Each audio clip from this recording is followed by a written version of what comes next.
Drama serial शरपसंद के चौथे teaser में हीरा का किरदार मुतारफ करवा दिया गया।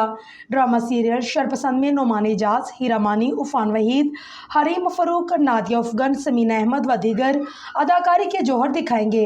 ड्रामे की हदायतकारी बिस्मिल के डायरेक्टर एहसन तालिश ने की है, जबकि कहानी सारा सादीन सईद ने लिखी। शरपसंद ड्रामे की कहानी एक लड़की के गिर्द घूमती है जिस पर तोहमत लगाई गई, जिसने अपनी जिंदगी बर्बाद कर दी। चौथे टीजर में हीरा मानी मजलूम लड़की की कहानी सुना रही है जिसकी जिंदगी महज इल्ज़ाम की वजह से बर्बाद हुई। टीजर देखकर अंदाजा हो रहा है कि नोमान एजाज मनफी किरदार में मौजूद हैं। टीजर में उनके चेहरे पर शैतानी मुस्कुराहट भी दिखाई गई, जिसके ड्रामे के अनुमान से ऐसा महसूस होता है कि वो अपने किरदार के जरिए लोगों को अपने इशारे पर नचाते नजर आएंगे। सीनियर अदाकार इससे कबल परविश और बिस्मिल में हरीम फरूक के साथ बेहतरीन अदाकारी के जौहर दिखा चुके। इससे कबल अफान वहीद और हीरा मानी भी मकबूल तरीन ड्रामा सीरियल दो बोल में जलवागर हो रहे थे। फिलहाल ड्रामे के टीजर तारीख का ऐलान नहीं किया गया, ताहम उम्मीद की जा रही है कि जल्द मंजर आम पर आएगा।